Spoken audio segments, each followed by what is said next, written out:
Hello friends, હું જ્યોતિ ગજ્જર સુરતથી.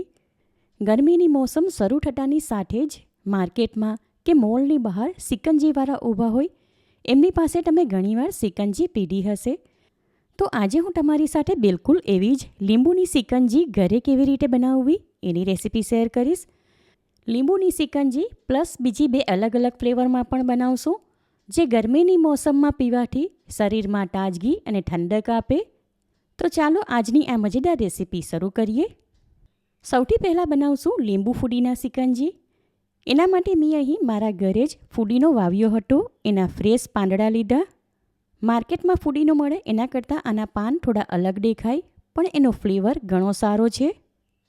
સાથે જોઈશે 1 લીંબુ, બ્લેક સોલ્ટ એટલે કે સંચર અને થોડી ખરી સાકર લીધી. એને ખાંડણીમાં લઈને અધકચરી વાટી લઈશું. 1 ટેબલસ્પૂન જેટલા ટકમરિયા અડધો કલાક પહેલાં જ પાણીમાં પલાળી દીધા હતા. હવે સારી રીતે પલળીને ફૂલી ગયા. હવે એક ગ્રાઇન્ડિંગ જાર લીધું. એમાં 22થી 25 જેટલા ફુદીનાના પાન, 2 ટેબલસ્પૂન જેટલી અધકચરી વાટેલી મિશ્રી અને અડધા લીંબુનો રસ ઉમેરું છું. એમાં 5 ચમચી જેટલો સંચળ એટલે કે બ્લેક સોલ્ટ અને સ્વાદ પ્રમાણે 5 ચમચી મીઠું તેમજ 1 ગ્લાસ જેટલું ઠંડુ પાણી ઉમેરું છું. હવે જારનું ઢાંકણ બંધ કરી આ બધું ગ્રાઇન્ડ કરી લઈએ. હવે આ શરબત ગળણી વડે ગાળીને એક વાસણમાં કાઢી લઈશું. તમારે આમને આમ સિકંજી બનાવીને પીવું હોય તો પી શકાય, પણ છોકરાઓને મોઢામાં ફુદીનાના પાન આવે એ ન ગમે, માટે હું ગાળી લઉં છું. હવે આ શરબત હમણાં થોડીવાર માટે ફ્રીઝમાં રાખીશું. હવે આગળના સ્ટેપમાં જલજીરા સિકંજી બનાવું છું. એના માટે મેં અહીં માર્કેટમાં રેડીમેડ જલજીરા પાવડર મળે એ લીધો. ગ્રાઇન્ડિંગ જારમાં 1 ટીસ્પૂન ભરીને જલજીરા પાવડર લઈશું. એમાં 1 ટેબલસ્પૂન ભરીને અધકચરી વાટેલી મિશ્રી ઉમેરું છું, જે તમે તમારા ટેસ્ટ પ્રમાણે પ્લસ માઇનસ કરી શકો. સ્વાદ પ્રમાણે 5 ચમચી મીઠું, અડધા લીંબુનો રસ અને 1 ગ્લાસ ભરીને ઠંડુ પાણી ઉમેરું છું. હવે જારનું ઢાંકણ બંધ કરી આ બધું ગ્રાઇન્ડ કરી લઈએ. હવે આ શરબત પણ બીજા એક વાસણમાં લઈને ફ્રીઝમાં રાખીશું. અને આગળના સ્ટેપમાં તરબૂચ એટલે કે વોટરમેલોનની સિકંજી બનાવું છું. એના માટે ગ્રાઇન્ડિંગ જારમાં 1 વાટકો ભરીને મોટા ટુકડામાં કાપેલું વોટરમેલોન, 5 ચમચી જેટલો સંચર અને 5 ચમચી જેટલો જલજીરા પાવડર ઉમેરું છું. વોટરમેલોન ઘણું સ્વીટ છે, માટે આમાં ખાંડ કે મિશ્રી ઉમેરવાની જરૂર નથી. સ્વાદ પ્રમાણે આમાં 5 ચમચી જેટલું મીઠું ઉમેરું છું.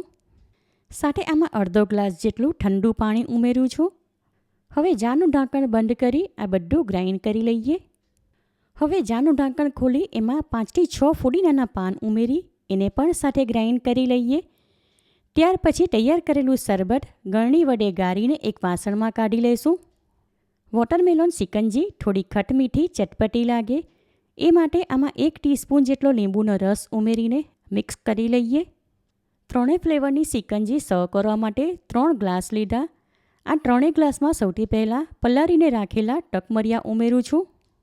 ત્યાર પછી 3 ગ્લાસમાં થોડા આઈસ ક્યુબ ઉમેરું છું. એની ઉપર 2 ચપટી જેટલો જલજીરા પાવડર નાખું છું.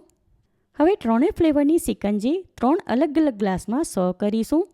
એમાં સૌથી પહેલાં લીંબુ ફુદીના સિકંજી, બીજા નંબરના ગ્લાસમાં વોટરમેલોન સિકંજી અને આ ત્રીજા નંબરના ગ્લાસમાં જલજીરા સિકંજી. ગરમીમાં પીવાથી તન અને મનને ઠંડક આપે એવી 3 અલગ અલગ ફ્લેવરમાં સુપર ડિલિશિયસ સિકંજી તૈયાર છે. આ 3 ફ્લેવરની સિકંજી એટલી ટેસ્ટી બની કે અમને તો પીવાની મજા પડી ગઈ. જોતાની સાથે તરત જ પીવાનું મન થઈ જાય એવી આ ઠંડી ઠંડી સિકંજી માત્ર 10થી 12 મિનિટમાં ઘરમાં હોય એ જ સામાન વાપરીને ઘરે બનાવી શકાય. માટે ગરમીની મોસમમાં બહાર જઈને પીવા કરતાં ઘરે ઓછા ખર્ચમાં આ સિકંજી બનાવી શકાય, એ પણ બિલકુલ ચોખ્ખી અને હાઇજીનિક. એકવાર આ રીતે ગરમીની મોસમમાં તમે સિકંજી ઘરે બનાવશો તો ગેરંટી સાથે કહું કે ઘરમાં નાના મોટા બધા જ વખાણ કરીને પીશે. માટે આ રેસીપી તમે જરૂરથી ટ્રાય કરો. અને આ 3 ફ્લેવરની સિકંજીમાંથી તમને કયા ફ્લેવરની વધારે પસંદ આવી એ કમેન્ટ કરીને જણાવો. અને જો તમને મારી આ રેસીપી પસંદ આવી હોય તો વિડીયોને લાઇક અને શેર કરો. ચેનલ પર નવા હો તો સબસ્ક્રાઇબ કરીને બાજુમાં આપેલા બેલ આઇકન પર ક્લિક કરો, એટલે આવનાર દરેક નવી રેસીપીઓની જાણકારી તમને મળતી રહે. ફરી મળીશું એક નવી રેસીપી સાથે. ઈટ હેલ્ધી એન્ડ સ્ટે હેલ્ધી.